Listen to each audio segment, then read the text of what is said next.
Baik, teman-teman, hari ini kita akan membahas terkait dengan sistem pencernaan atau sistem gastrointestinal.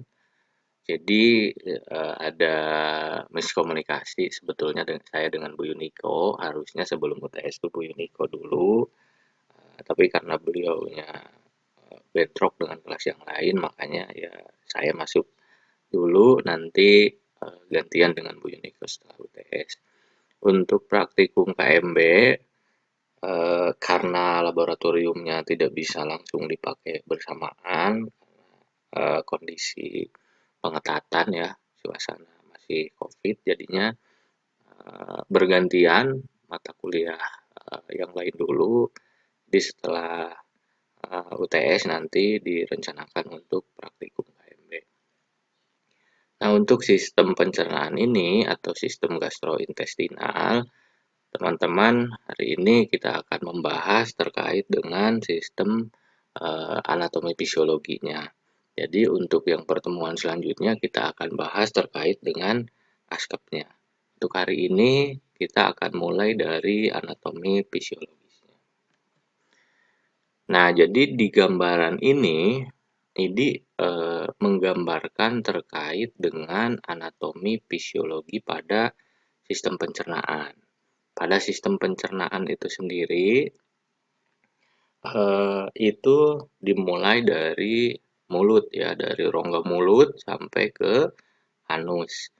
Jadi sistem pencernaan adalah sebuah kesatuan dari berbagai organ yang memiliki fungsi untuk mencerna dan memiliki fungsi yang lain seperti menghasilkan enzim-enzim yang berguna untuk melakukan proses pencernaan. Jadi proses pencernaan itu melalui beberapa organ, dimulai dari rongga mulut, kemudian masuk ke saluran cerna bagian atas ada faring, esofagus, kemudian masuk ke bagian bawah ada lambung, di sana juga dibantu oleh pankreas, kemudian dibantu juga oleh hati gitu ya.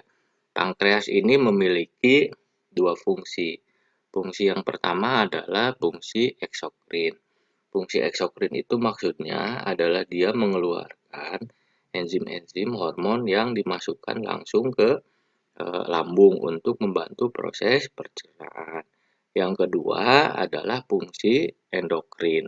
Jadi teman-teman kemarin dengan Bu Yuniko sudah masuk terkait dengan sistem endokrin. Nah, salah satunya adalah pankreas.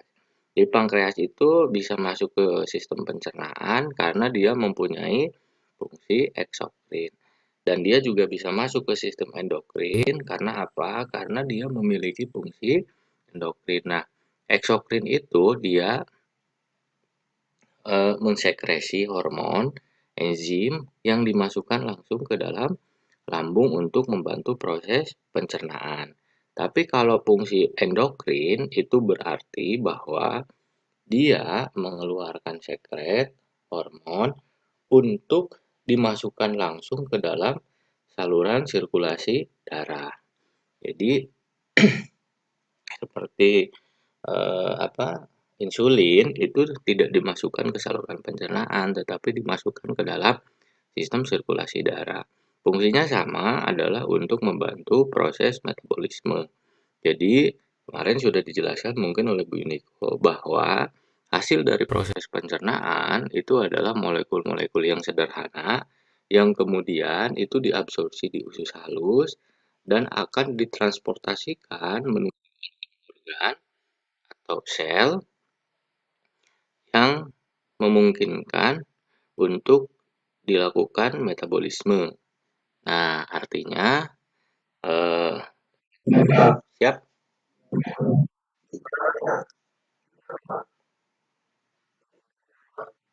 Halo?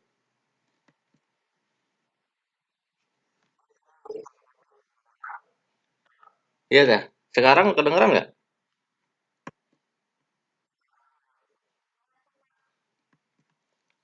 Tadi sebetulnya kedengeran nggak sih?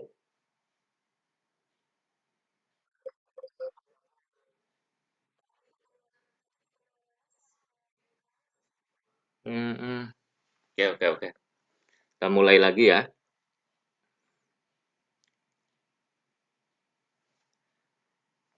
Eee, Sekarang jelas nggak?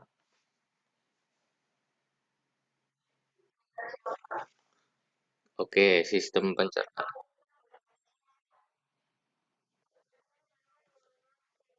Iya dah.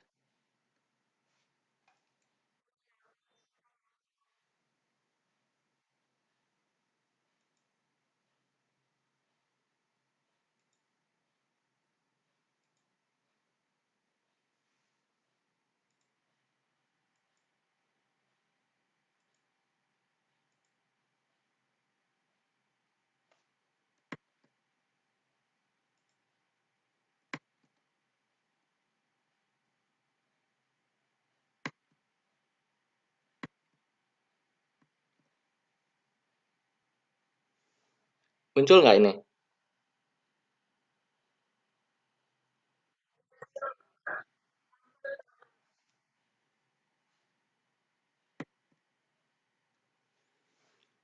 Ya teman-teman, jadi tadi untuk sistem pencernaan itu ada beberapa organ yang berkaitan dan memiliki fungsi yang sama, tujuan yang sama untuk mengatur sistem pencernaan. Jadi dari mulai rongga mulut sampai ke anus. Nah, di mulut itu ada proses mekanis penghancuran makanan.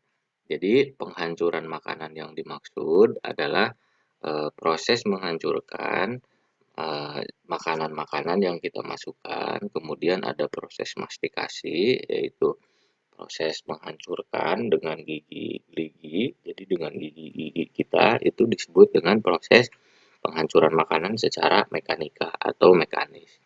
Selanjutnya ada juga lidah. Lidah ini berfungsi untuk mengaduk-aduk makanan yang kita masukkan ke dalam rongga mulut sehingga dapat dihancurkan dengan merata. Nah, di sini juga terdapat kelenjar-kelenjar yang berfungsi untuk mengeluarkan atau mensekresi saliva atau air liur ya. Air liur itu untuk proses juga membantu menghancurkan makanan. Kemudian ada faring, kemudian ada esofagus dan masuk ke lambung.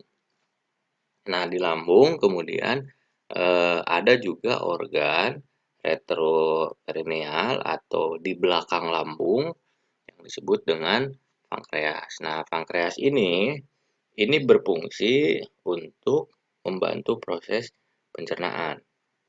Jadi di proses pencernaan itu pankreas memiliki dua fungsi.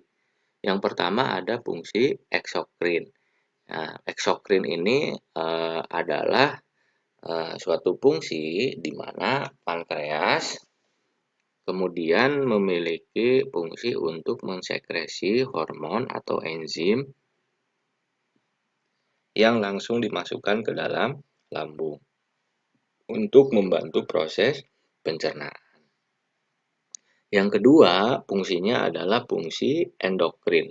Fungsi endokrin ini kemarin sudah dibahas ya dengan Bu Yuniko bahwa eh, pankreas itu mengeluarkan hormon atau enzim yang dapat membantu proses pencernaan dan ini dimasukkan langsung ke sistem sirkulasi darah. Jadi bedanya antara fungsi eksokrin dan endokrin ini, kalau fungsi pankreas sebagai eksokrin itu dia mengeluarkan enzim yang langsung dimasukkan ke dalam lambung. Tetapi kalau untuk apa fungsi endokrin dia mengeluarkan atau mensekresi hormon yang dapat langsung dimasukkan ke dalam sistem sirkulasi darah. Contohnya misalkan insulin. Nah, insulin itu diproduksi pankreas untuk langsung dimasukkan ke dalam sirkulasi darah. Di mana ketika makanan yang sudah dicerna di dalam lambung masuk ke dalam usus, itu kemudian akan diabsorpsi di usus halus. Nah, di usus halus itu, makanan-makanan tersebut akan diabsorpsi langsung berpindah ke sistem peredaran darah.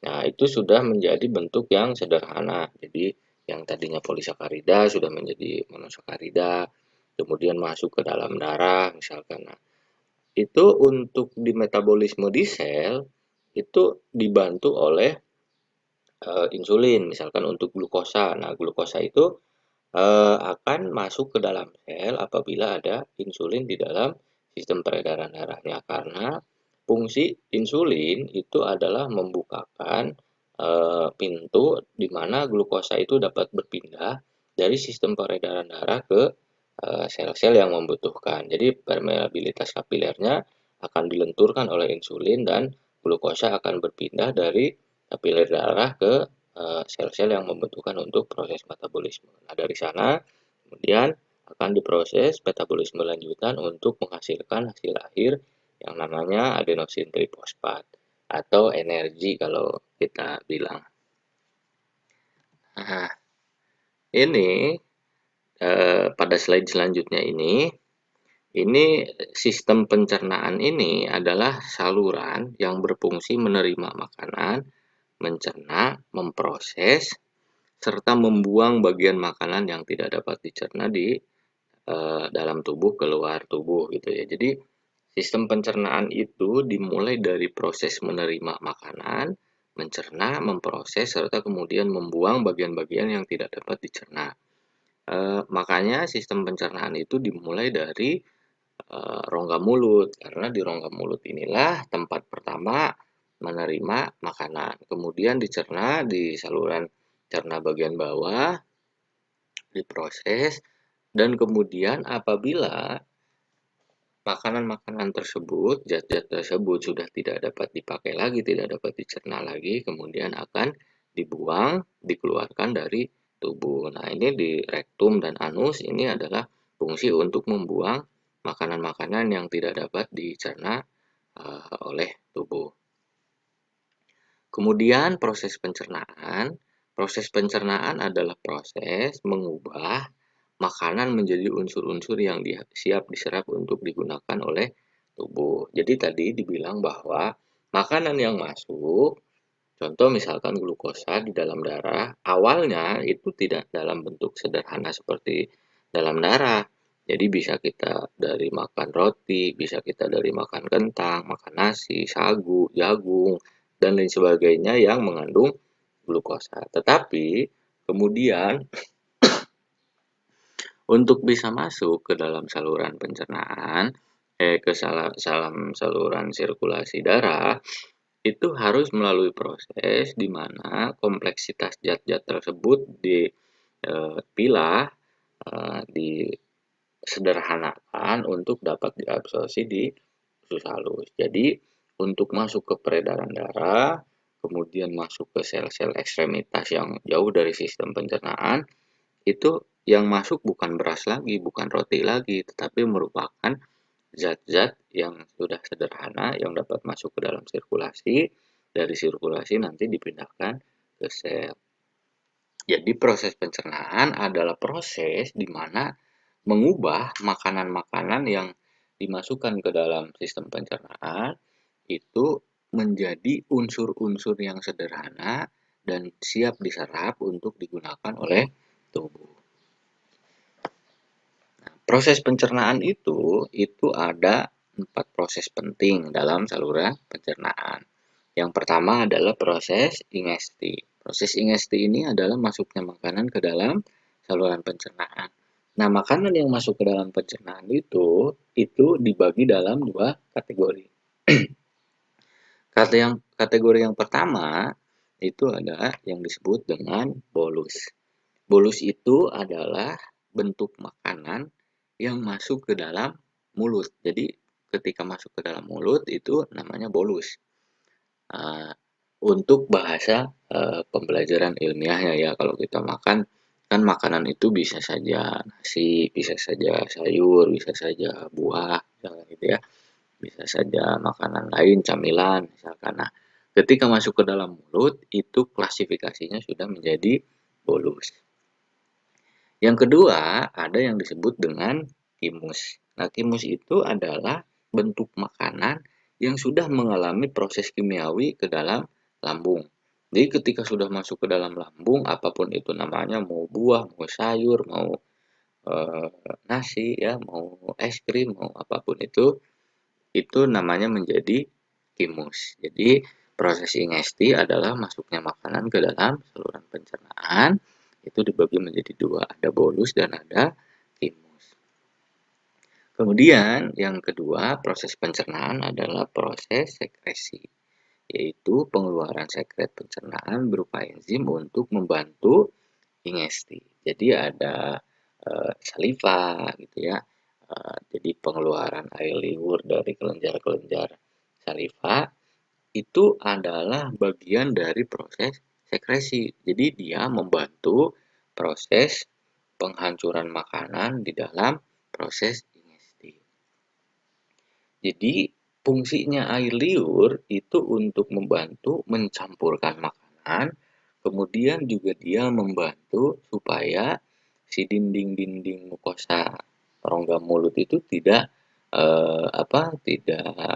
luka gitu ya ketika kita mengunyah makanan-makanan gitu ya. Sehingga karena adanya saliva, makanan itu bisa menjadi lebih cepat hancur dan juga rongga mulut menjadi aman, tidak terjadi gesekan yang berlebihan dengan makanan yang dapat menyebabkan luka. Yang ketiga, itu ada yang disebut dengan proses digesti. Proses digesti ini adalah penghancuran bolus secara mekanik dan kimiawi menjadi bentuk yang siap diabsorpsi oleh usus halus. Nah, proses digesti ini bentuk dari penghancuran makanan secara mekanis dan kimiawi. Jadi kalau tadi itu adalah masuknya makanan dan mengeluarkan hormon untuk ingesti dan sekresi, tetapi untuk digesti adalah proses penghancurannya. Jadi tadi sudah disampaikan secara mekanis itu adanya penghancuran oleh gigi-gigi. Jadi gigi-gigi kita itu menghancurkan makanan untuk menjadi lebih lembut. Nah, kemudian masuk ke dalam saluran pencernaan itu ada yang disebut dengan gerakan peristaltik. Gerakan peristaltik itu adalah gerakan seperti memijat-mijat ya.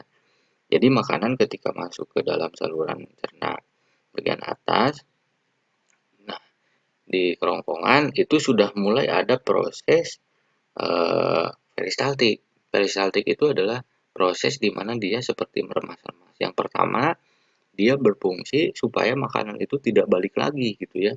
Nah, supaya dia terdorong masuk ke dalam lambung. Yang kedua, itu adalah proses mekanis juga untuk menghancurkan makanan. Ketika dia meremas-remas itu, dia menghancurkan juga makanan yang tadi sudah dihancurkan di dalam rongga mulut.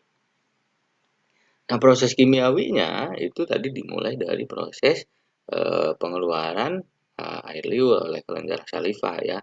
Itu juga proses kimiawi. Yang kedua adanya ketika makanan masuk ke dalam lambung, di dalam lambung itu ada yang disebut dengan asam lambung. Nah, asam lambung ini bersifat korosif ya. Jadi dia dapat menghancurkan segala benda atau sesuatu yang tersentuh oleh asam lambung tersebut, termasuk di dalam hal ini makanan. Jadi makanan yang sudah masuk ke dalam lambung, nah si makanan ini namanya jadi timus ketika masuk ke dalam lambung. Itu akan berinteraksi dengan asam lambung sehingga makanan itu akan menjadi hancur oleh bantuan dari asam lambung tersebut. Selanjutnya ada proses absorpsi. Proses absorpsi ini adalah penyerapan oleh fili-fili dalam usus halus dan masuk ke dalam sirkulasi. Jadi di usus halus itu tadi makanan-makanan yang sudah dihancurkan itu akan masuk ke dalam usus halus dan dia akan menjadi molekul-molekul sederhana yang siap untuk dimasukkan ke dalam sistem sirkulasi. Nah, di usus ini ada yang namanya proses absorpsi, pemindahan molekul-molekul atau zat-zat yang siap dilakukan metabolisme di sel dari usus halus menuju sistem sirkulasi.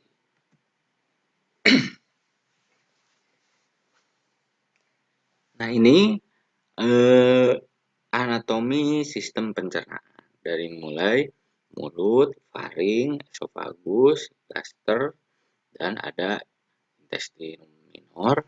Nah, usus halus jadi terdiri dari usus 12 jari, ada jejunum, ada ilium, kemudian usus besar, ada sekung, ada kolon ya. Kolon ini terdiri dari 4 segmen.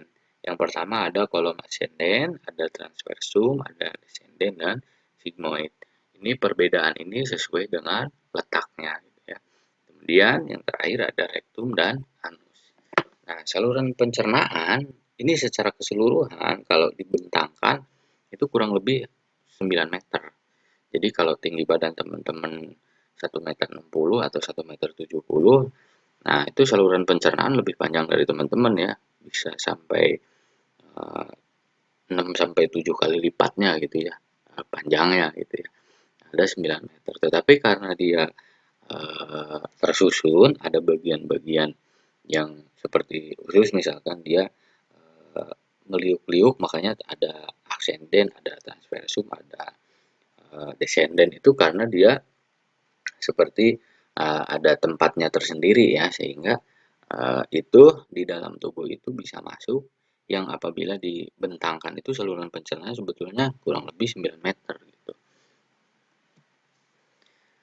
Nah, ini ada yang disebut dengan pembagian anatomi superficial. Jadi anatomi superficial itu adalah anatomi pembagian untuk memahami letak organ-organ di rongga abdomen. Jadi anatomi superficial ini pembagiannya itu di permukaan rongga abdomen. Jadi seandainya abdomen itu dibagi dalam garis imajiner, misalkan pura-puranya kita menggaris di abdomen pasien misalkan. Nah, ini ada beberapa bagian-bagian. Di sini digambarkan ada 9 bagian ya. Jadi ada bagian kanan atas, ada bagian tengah atas, ada bagian kiri atas. Kemudian ada bagian kiri tengah, bagian umbilikal, nah, bagian tengah gitu ya, bagian kiri tengah, kemudian kanan bawah, terus ada bagian kiri bawah dan bagian hipogastrik. Ini untuk menunjukkan bagaimana gambaran organ-organ itu bisa diidentifikasi dari pembagian anatomi superficial atau permukaan ini. Jadi ada yang membagi menjadi 9 bagian. Anatomi superficial ini ada yang membagi ke dalam kuadran. Di kuadran itu 4 bagian.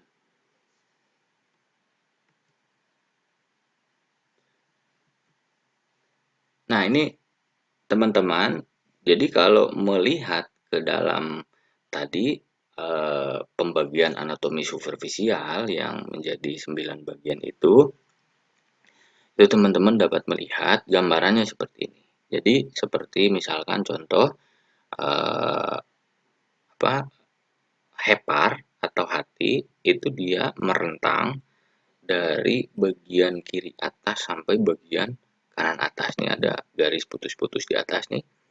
Nah, ini yang warna merah di belakangnya ini adalah bagian organ hepar atau hati. Nah, jadi ketika misalkan ada keluhan pada pasien pada rongga abdomen, itu teman-teman dapat melakukan pemeriksaan dengan sudah ada gambaran. Jadi misalkan pada rongga hati, ini bagian paling besar ada di bagian kanan atas. Jadi organ hati itu sebagian besar terlindungi oleh kosta atau tulang iga. Nah, sebagian besar ada terlindungi bagian kosta, bagian tulang iga, bagian kanan bawah kalau rongga torak ya. Tapi kalau untuk rongga abdomen itu dia ada di bagian kanan atas nih ada right hypochondriac region. Nah, di sini apabila pasien mengeluh misalkan ada sakit di bagian perut kanan atas, itu ketika melakukan pemeriksaan palpasi, nah jadi diraba teman-teman di bagian kanan atas ini di belakang rongga torakal ini nih di belakang tulang iga interkoste itu teman-teman dapat merasakan apabila terjadi pembengkakan di hepar, nah itu akan tersentuh, si hepar itu akan tersentuh pada bagian kanan atas. Itu apabila terjadi pembengkakan atau pembesaran pada hepar. Karena pada kondisi normalnya hepar atau hati itu tidak dapat disentuh atau diraba gitu. Nah, pada bagian kanan atas. Jadi pemeriksaan palpasi dipegang nih di bagian kanan atas. Apabila ada teraba maka kemungkinan hatinya mengalami pembengkakan. Selanjutnya di bagian tengah atas. Di bagian tengah atas ini ada epigastric region. Jadi bagian dari epigastric region itu adalah bagian pada lambung. Nah, ini di tengah nih, di tengah atas itu dia lebih besar, ada pada bagian atau region lambung. Jadi kalau misalkan teman-teman mengalami kenaikan asam lambung, itu biasanya yang terasa ngap atau mual itu di bagian tengah. Atau perih misalkan ya, perih itu di bagian tengah sini, tengah atas. Karena apa? Karena di bagian sinilah bagian di mana lambung itu besar posisinya di bagian tengah atas gitu. Nah, jadi kalau perih sering dikatakan nyeri ulu hati gitu ya, itu sebetulnya ini ada lambung biasanya dia mengalami tadi kenaikan asam lambung misalkan. Jadi di bagian tengah inilah yang kemudian dapat menunjukkan adanya suatu kelainan pada si lambung. Nah, terus di bagian bawah sini, bagian paling bawah nih, ini terkait dengan usus gitu ya. Usus nih. Nah, ini bagian usus. Jadi kalau misalkan keram usus ini biasanya ada di bawah, kiri atau kanan bawah. Nah, itu anatomi superficial itu fungsinya itu untuk membagi rongga abdomen berdasarkan dengan organ-organ yang ada di bagian rongga abdomen sehingga untuk memudahkan mempelajari terkait dengan organ-organ yang ada di dalam rongga abdomen tersebut. Cuman teman-teman harus bisa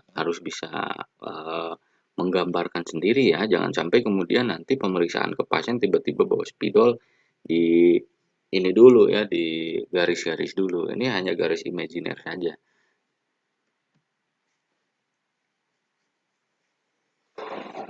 Nah, kemudian ada rongga perut atau rongga abdominal. Nah, di dalam rongga perut ini terdapat selaput-selaput yang berfungsi membungkus organ dan menutup rongga dalam perut yang dinamakan peritoneum. Jadi, peritoneum itu adalah sebuah selaput yang berfungsi untuk membungkus organ-organ dan menutup rongga dalam perut. Jadi, organ-organ di dalam rongga abdomen itu ada bungkusnya lagi, namanya peritoneum. Nah, peritoneum ini berfungsi supaya organ-organ tersebut itu tidak berpindah tempatnya gitu, tidak tidak kemudian juga dapat terjadi trauma misalkan. Jadi untuk melindungi si peritoneum ini supaya si organ-organ di dalam perut ini terbungkus dan tertutup sehingga tidak menimbulkan resiko yang tidak diinginkan. Nah, peritoneum juga memiliki syaraf, pembuluh darah, dan limfe untuk organ-organ di dalam perut. Jadi si peritoneum ini juga memiliki sirkulasi pendarahan untuk organ-organ, kemudian memiliki syaraf, kemudian juga limfe untuk organ-organ di dalam perut. Nah, peritoneum terdiri dari yang pertama ada visceralis, yang kedua ada parietalis, dan yang ketiga ada retroperitonealis. Visceralis itu menutup organ dalam rongga abdomen. Jadi, rongga abdomen di bagian dalam itu ditutup oleh visceralis. Kemudian parietalis itu peritoneum yang menutup permukaan dalam dinding tubuh. Dan retroperitonealis itu dia menutup di belakang peritoneum seperti ginjal, pankreas, dan usus besar. Nah, di dalam rongga perut juga terdapat omentum dan mesenterium, yaitu jaringan yang berbentuk lipatan dan berfungsi menjaga organ akan tetap pada posisinya. Jadi tadi teman-teman sudah disampaikan bahwa yang namanya sistem pencernaan di dalam tubuh, apabila kita rentangkan itu panjangnya bisa sampai 9 meter. Tetapi karena ada omentum dan mesenterium, yang jadi si usus itu berbentuk lipatan-lipatan yang meliuk dari kanan ke kiri, dari kiri ke kanan gitu ya, tidak lurus langsung. Nah ini makanya itu bisa di dalam tubuh kita yang hanya tingginya 160. Nah itu ada ada yang disebut dengan omentum dan mesenterium yang membentuk lipatan gitu ya, dan dia juga berfungsi supaya dia tidak kemana-mana nih, si organ di dalam rongga abdomen itu tidak kemana-mana, tidak berpindah tempat gitu. Nah ini gambarannya ya. Ini ada visceral peritoneum. Nah ada parietal peritoneum. Jadi bedanya tadi ada yang di dalam tubuh, ada yang di luar, ada yang di dalam, ada yang di luar, ada yang di tengah. Nah ini omentum itu dia membentuk lipatan-lipatan. Yang warna biru nih dia omentum. Jadi dia membentuk lipatan-lipatan.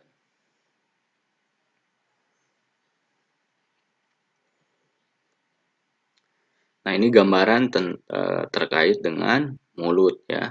Jadi di mulut ini juga terdapat beberapa eh, fungsi-fungsi ya tadi untuk mastikasi, untuk menghancurkan makanan. Nah, ini terdiri dari bibir, gigi, gusi, dan tulang maksilaris, mandibularis, langit-langit, lidah, dan organ-organ aksesoris lainnya seperti kelenjar ludah, tonsil, dan uvula. Nah, ini ada uvula nih, bagian tengah ini yang menggantung. Kemudian ada tonsil di bagian kiri dan kanan. Ini mulut, ini berfungsi untuk melakukan proses pencernaan secara mekanis dengan gerakan mengunyah. Jadi menghancurkan makanan-makanan itu dengan dikunyah dan dihancurkan oleh gigi-gigi. Kemudian juga dia bisa melakukan proses kimiawi. Proses kimiawinya itu adalah dengan menggunakan air liur atau ludah ya. Nah, ini ada duktusnya. Duktusnya itu tempat keluarnya Tempat keluarnya ludah ya. Duktusnya itu.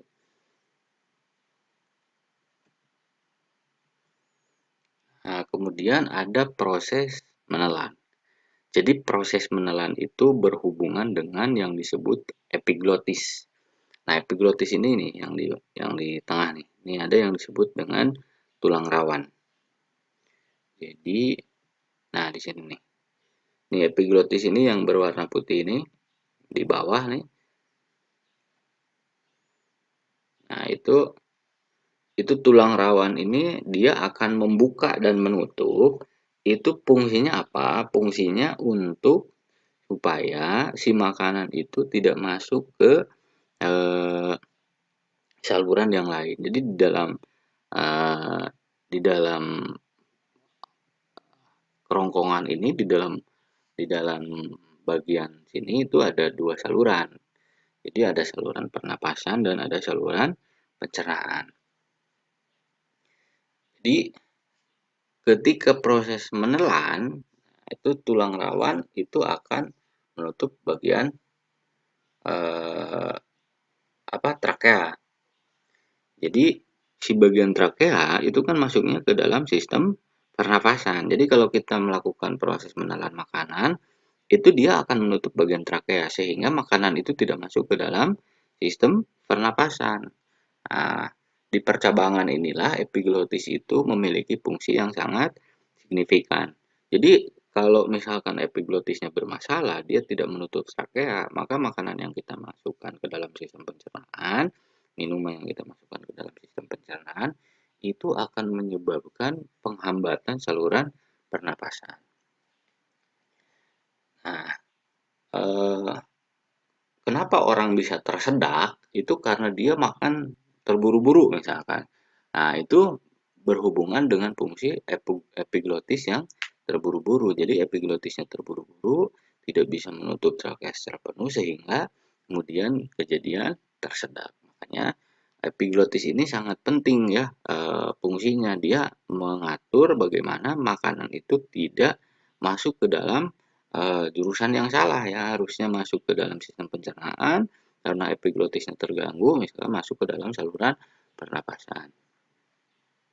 Nah, kemudian di dalam esofagus ini juga dia sudah ada gerakan peristaltik. Nah, ini gambarnya di sebelah kiri. Ini gerakan peristaltik itu seperti proses apa? Proses memasukkan makanan ke dalam lambung, itu proses meremas-remas, kayak meremas-remas ya gitu ya. Itu yang dinamakan dengan gerakan peristaltik. Dia berkontraksi si otot esofagusnya itu untuk menekan ya, kayak meremas-remas. Ini fungsinya untuk apa? Supaya makanannya itu tidak balik lagi ke atas. Dia supaya terus tetap ke bawah, dan juga dia berfungsi supaya si makanan yang tadi sudah dihancurkan di mulut itu juga lebih halus oleh gerakan peristaltik. Nah, kemudian yang lain, fungsi yang lain di dalam sistem pencernaan,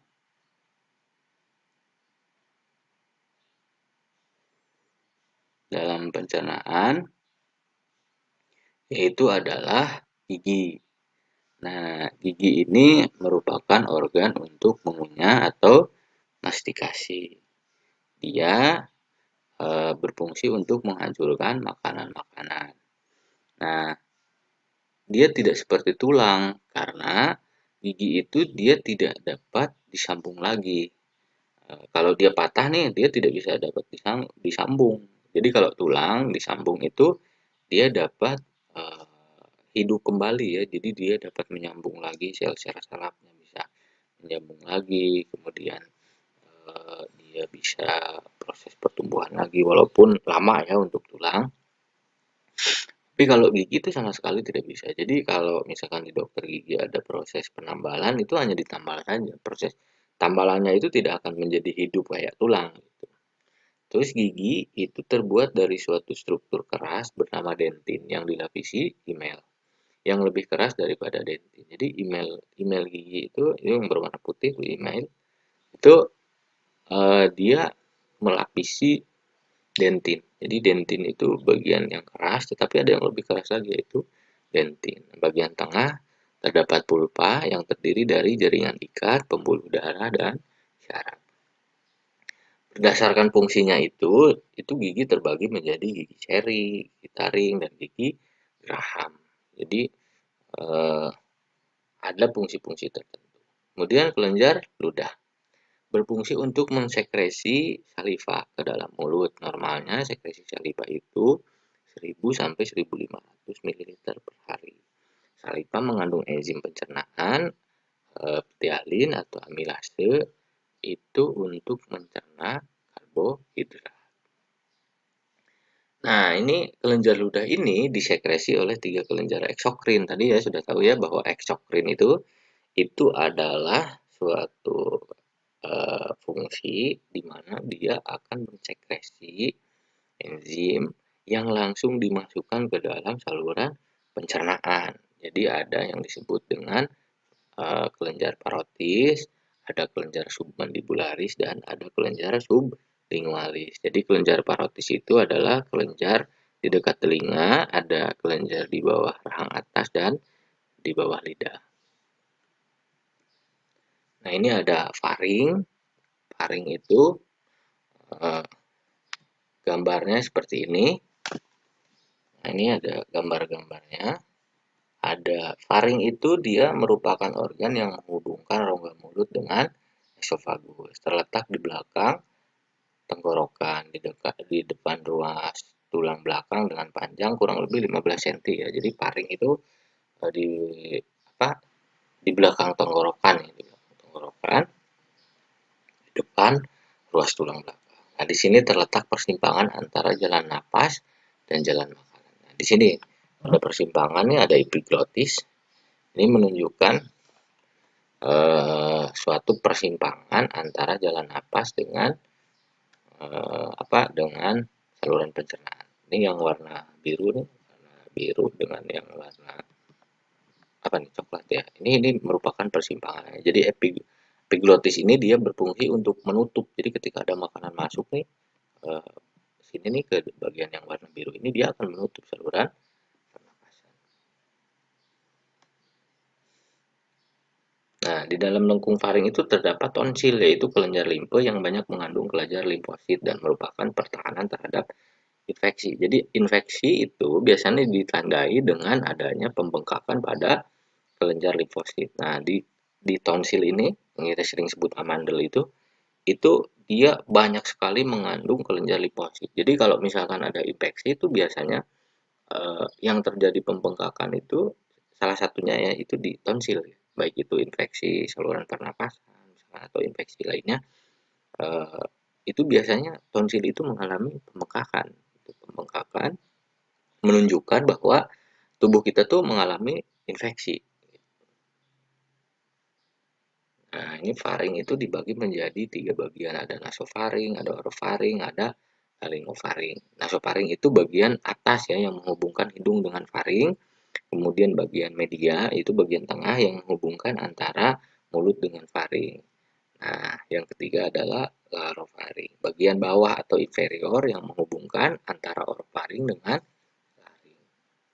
Selanjutnya ada esofagus. Nah, esofagus ini bagian yang memanjang dari faring ke lambung.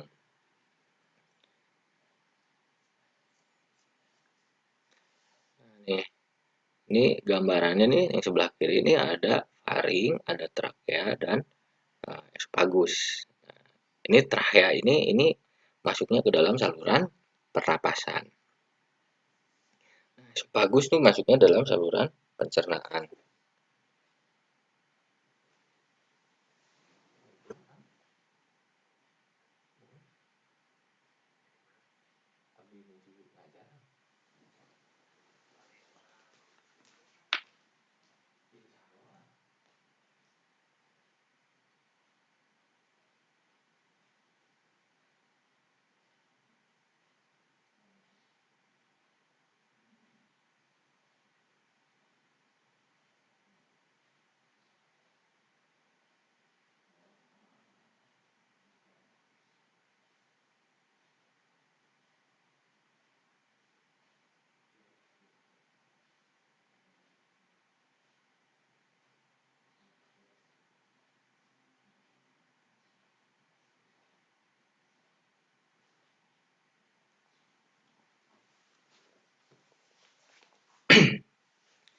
Baik, dilanjut ya. Jadi tadi sudah sampai di esofagus.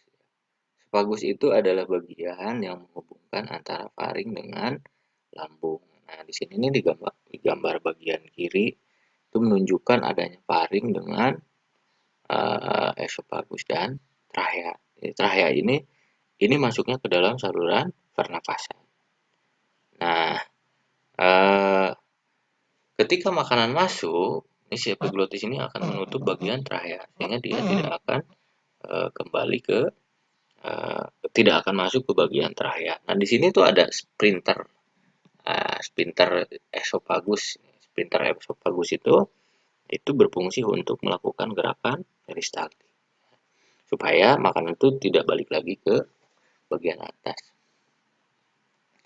Nah, esophagus itu istilah medis dari kerongkongan. Jadi kita sih bagi orang awam tuh rata-rata menyebutnya sebagai kerongkongan. Tapi untuk istilah medisnya itu adalah esophagus.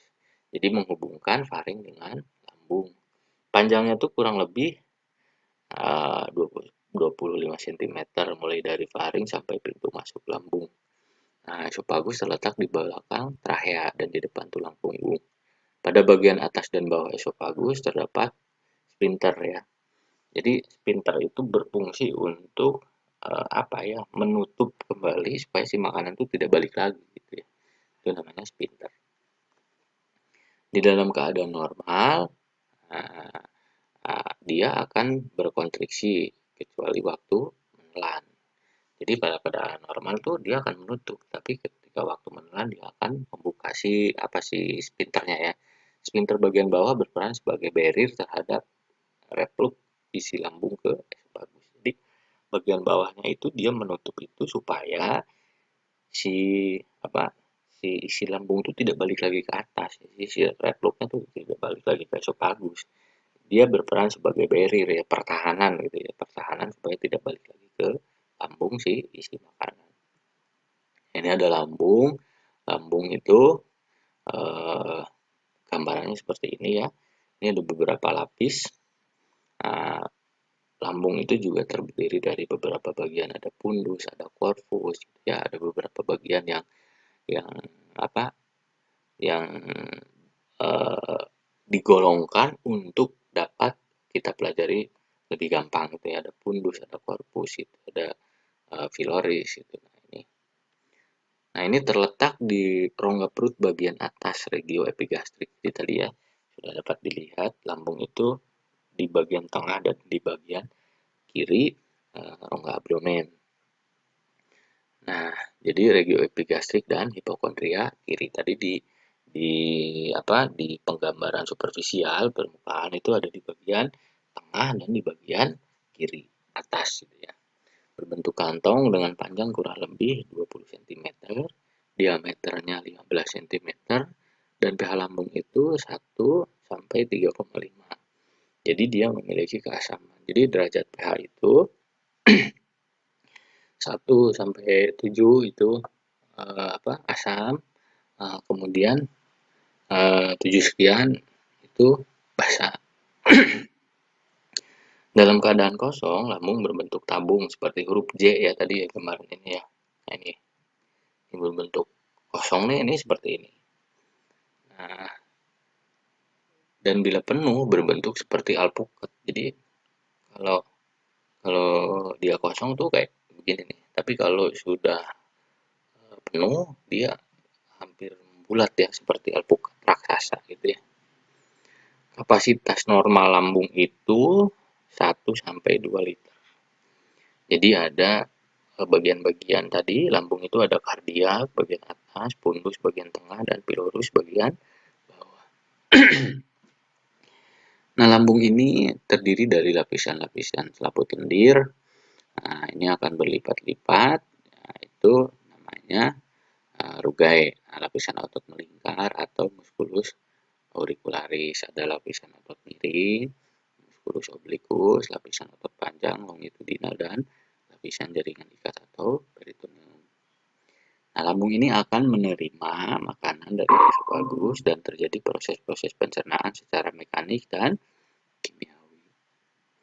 Mekanik itu menyimpan makanan sampai sedikit demi sedikit dicerna dan bergerak ke usus. Jadi di dalam lambung pun itu ada terjadi proses mekanisnya. Jadi di dalam lambung itu ketika akan memasukkan lagi ke usus, si makanan itu tidak langsung dimasukkan gitu, tapi sedikit demi sedikit.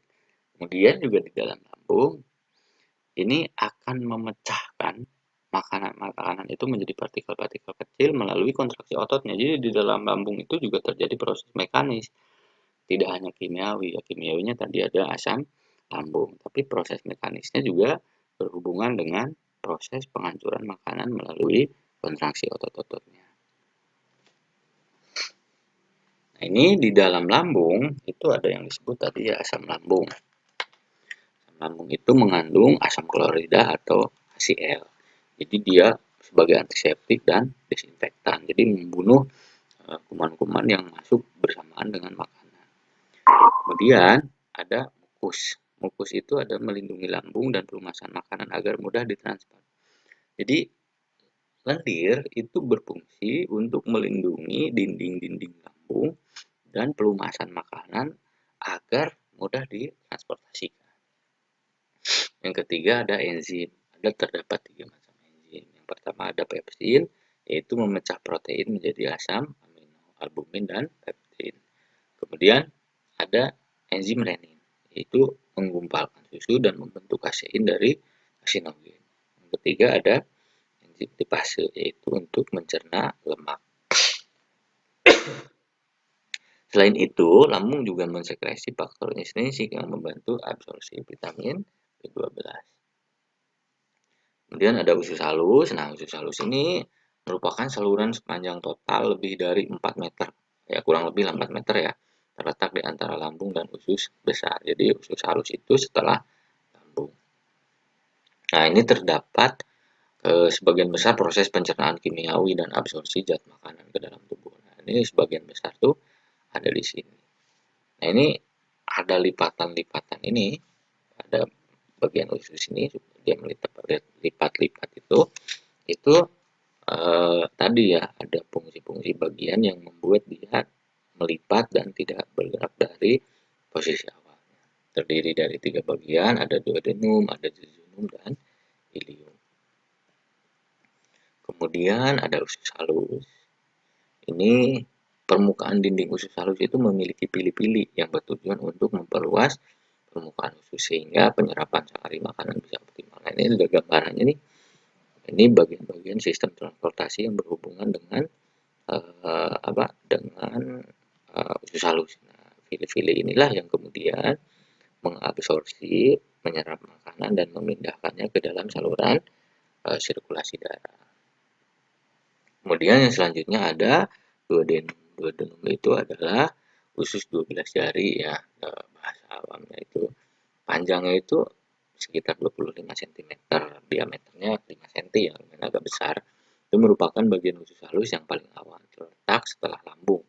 Jadi duodenum itu bagian dari usus halus. Jadi tadi usus halus itu dibagi menjadi 3, ada duodenum, jejunum, dan ilium. Nah, duodenum itu panjangnya hanya 25 cm dari total usus halus yang kurang lebih 4 meter ya. Nah, ini gambaran duodenum ya.